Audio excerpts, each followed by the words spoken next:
Jim. Bref, je fais régime.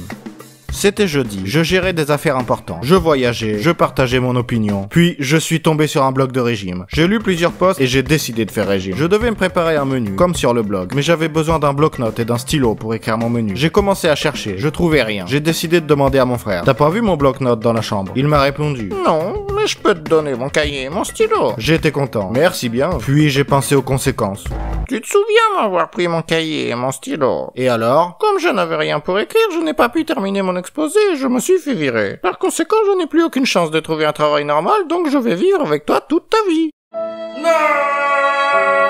Non, finalement tu peux le garder. Je vais plutôt chercher le mien. J'ai trouvé mon bloc-notes et mon stylo. Ils étaient depuis tout ce temps dans mes poches. J'ai écrit mon menu, mais j'avais faim. Parfait. J'ai ouvert le frigo, mais toute la nourriture était mauvaise. Très mauvaise. Et très méchante. J'ai fermé le frigo. Il me fallait à manger. Je devais aller au magasin. J'ai ouvert l'armoire, mais il n'y avait pas de vêtements. J'ai ouvert une autre armoire. Dedans, il y avait mon frère. J'ai demandé, qu'est-ce que tu fais là? Il a répondu, J'essaie de me cacher de mes problèmes. j'ai demandé, et dis-moi quels sont tes problèmes. Il a répondu, Je ne sais pas, mais je suis sûr qu'ici, ils ne pourront jamais me trouver. j'ai fermé l'armoire. Je suis parti dans le salon. J'ai vu mes vêtements d'appartement. Merde, je suis déjà habillé. Je suis sorti, mais sans ma liste de produits. Putain, j'ai fait demi-tour, pris ma liste, et enfin je suis parti. Je suis rentré avec un sac plein. J'ai commencé à préparer, et tout fait cramer. Ça pue! Je devais racheter tous les produits. Je suis reparti au magasin, en oubliant encore ma liste. J'ai cherché cette liste qui était dans ma poche. Merde! Je suis enfin reparti, puis revenu. J'avais perdu la recette. Je l'ai recherchée sur Instagram. J'ai voyagé, j'ai partagé mon opinion. Ah, voilà la recette. Je suis parti dans la cuisine. Il y avait mon frère qui mangeait mes légumes. Tu sais,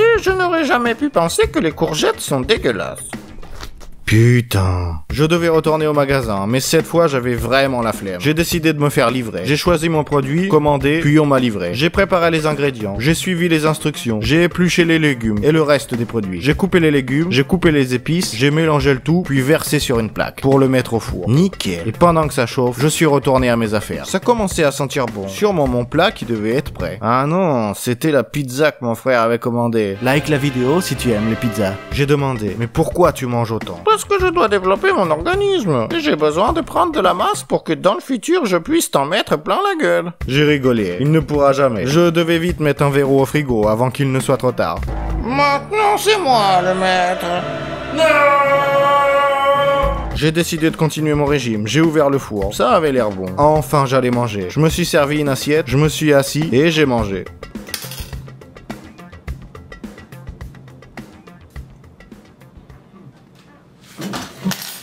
C'était jeudi, j'avais préparé à manger, des chips goût pizza et du Coca Light. Je faisais attention à ma ligne. Mais j'avais encore faim. Je suis parti dans la cuisine, j'ai ouvert le frigo, j'ai vu mon frère, il a dit Ton pote, il va payer pour la colocation. J'ai demandé, quel ami? Ton ventre. J'ai rigolé et mangé une banane. Je suis parti. Mais il m'a rappelé. Il m'a demandé si je pouvais m'asseoir sur la poêle. J'ai pas compris. Il a ajouté. J'ai oublié la margarine. Il faut quelque chose gras pour faire chauffer les saucisses. J'ai dit que j'étais pas gros. Je suis parti. Je suis passé près du miroir. J'ai vu passer mon ventre et ensuite moi. Je suis gros. Je me suis assis. Comment j'ai pu grossir à ce point? Le stress du chômage, un manque d'amour, faible métabolisme ou problème d'alimentation. Je me suis pesé 50 kilos. C'est normal. J'ai mis la deuxième jambe. L'aiguille a décidé de prendre des vacances et s'est barré. Je devais retrouver la forme. On sonnait à la porte. J'ai ouvert. C'était une sorte de mendiant. Aidez-moi, j'ai pas mangé 8 jours. Je l'ai regardé. Merci pour le conseil. D'abord, il me faut un régime. J'en ai cherché un sur internet. Je commençais à avoir faim. Mon frère s'est assis à côté de moi. J'ai continué à chercher. Je trouvais rien d'intéressant. Je suis parti dans ma chambre. J'ai regardé d'anciennes photos. Ah, si je pouvais refaire 4 kilos. J'avais des abdos. Maintenant, où ils sont? Pour retrouver des abdos, il faut penser comme un abdo. J'aime les filles. Je suis dur à entretenir, facile à perdre et impossible à oublier. Je sais où ils sont. Ils n'étaient plus dans Photoshop. Et il ne me restait plus qu'à les faire à l'ancienne. Et 1. Et 2.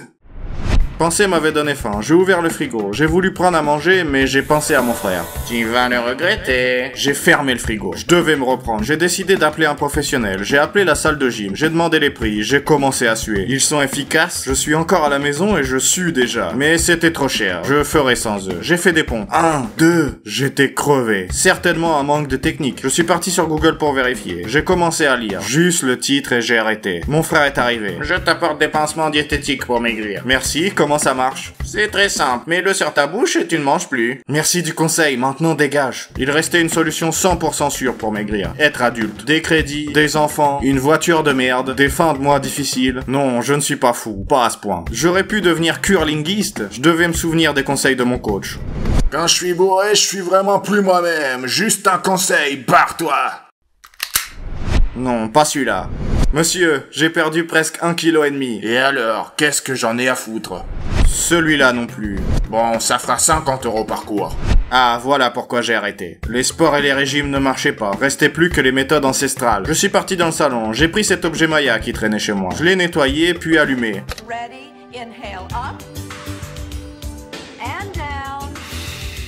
Il me fallait d'autres méthodes ancestrales. Pourquoi pas le yoga? J'ai essayé quelques positions. Pose de combat, le poisson-chat contre le courant, le mal de dos, le dos qui gratte. Qu'est-ce qui ne va pas avec mon dos? J'ai pris la pose du lotus et médité. J'ai ouvert mon troisième œil, découvert la vérité. Je ne suis pas gros, les autres sont maigres. Je me suis regardé quand mon frère est arrivé. J'en ai marre de tes conneries. Je t'ai inscrit à Koh-Lanta pour te faire perdre plus de 100 kilos.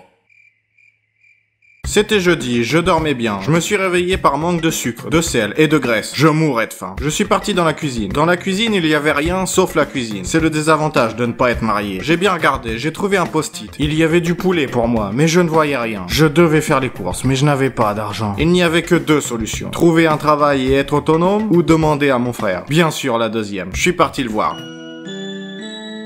Ça te dit pas d'aller faire les courses? Maintenant, j'ai plus faim. Parce que tu sais comment se nourrir en faisant du yoga? Non, j'ai mangé mon poulet et ensuite le tien. Bon, reste plus qu'à me faire à manger. Mais comment faire sans argent? En se faisant inviter chez quelqu'un pour manger chez lui? J'ai appelé un ami. Ah, tu n'es pas tout seul. J'ai appelé mon ennemi. Je vais te jeter par la fenêtre.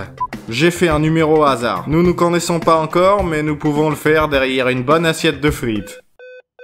C'était un échec. J'avais de plus en plus faim. Je devais m'occuper pour oublier. J'ai allumé la télé, mais c'était Masterchef. J'ai ouvert la fenêtre pour manger de l'air, mais le voisin faisait un barbecue. J'allais finir à l'hôpital. Mais oui, l'hôpital. Ils vont me donner à manger. J'ai appelé les urgences. J'ai simulé comme mes ex. On sonnait à la porte. Frère, va ouvrir. Je suis trop malade. Mon frère a ouvert. Les médecins l'ont emmené. Merde. C'était de pire en pire. Mon estomac faisait des bruits bizarres. Soit il voulait vraiment manger, soit j'avais mangé un groupe de rock merdique. Je devais rapidement manger. J'ai mangé un fil. Ce n'est pas bon, pas salé et pas cuit. Je devais trouver à manger et un nouveau chargeur. C'était le moment de rencontrer mes voisins. Bien le bonjour, je suis votre voisin. Est-ce que je peux vous demander du sel, du pain et du poulet pas trop cuit? Ou trouver de l'aide. J'ai créé sur internet une pétition. Des milliers de personnes l'avaient signée. Un peintre m'avait envoyé un tableau avec une pomme, d'autres des poèmes sur la bouffe. Des conneries mais rien à manger. Et j'avais la tête qui tournait. Je devais à tout prix trouver au moins 10 €. J'ai demandé à un ami, il m'a envoyé une photo. Bon, on ne m'en donnera pas. Je devais ruser. C'est la police culinaire, contrôle du temps de cuisson d'un gigot d'agneau. Vous venez juste de remporter le concours du voisin le plus accueillant de la région. Vous me laissez entrer? Hello, c'est Dean avec les stars, Angelina Jolie. J'étais désemparé et prêt à mourir quand mon frère est arrivé. J'ai vu ta pétition et je t'ai fait à manger. Enfin, je suis sauvé. Merci, qu'est-ce que tu as fait? Chips avec des concombres. Non. C'était un jeudi typique, j'étais sur l'ordi, à attendre vendredi. Il y avait quelque chose qui puait, j'ai cherché ce que c'était. Pas mes chaussettes, ni mon t-shirt, ni touche pas à mon poste. C'était mon lave-vaisselle. J'ai appelé mon frère, il répondait pas. J'ai appelé Monsieur Prof, il répondait pas. J'ai cherché mon frère. Mais je devais faire la vaisselle, sinon il va y avoir trop de microbes et je vais m'attacher à eux. Je pourrais plus m'en séparer, ils vont me briser le cœur. Non, je ne veux pas revivre ça. Mon frère allait m'aider. Regarde, je suis invisible. En fait, non. Une fille m'a écrit: Salut, je viens chez toi, j'ai besoin d'un café. Je connais bien ces trucs de drague. Si elle dit oui, ça veut dire non. Si elle dit non, ça veut dire oui. Mais elle a écrit ni oui ni non. Elle va donc vraiment venir chez moi? Je devais faire la vaisselle. J'ai regardé la machine. Il y a trop de boutons. Je savais pas où appuyer. Parfois, il suffit d'appuyer sur un mauvais bouton et...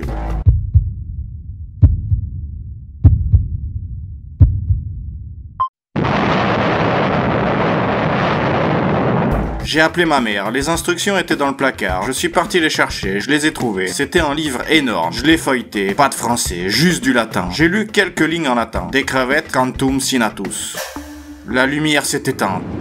Il faisait froid, la porte s'est ouverte et il y avait des traces de pas. Je venais d'appeler un fantôme. Peut-être il peut m'aider. Je lui ai montré la machine. Il s'est enfui. Fils de... Cette fille est arrivée. Elle attendra. Je savais pas quoi faire. Je connaissais des gestes de tectonique. J'ai dansé la tectonique toujours sale. À quoi me servent tous ces cours? Je devais apprendre à faire la vaisselle. J'ai allumé l'ordi, trouvé un forum féminin. J'ai commencé à lire, commencé à écrire. J'ai appris à mettre des collants. Comment draguer un homme. Comment faire une manucure. Que les femmes sont des êtres humains et pas des machines à laver. Je me suis souvenu de ce que je cherchais. J'ai appelé la hotline Bosch.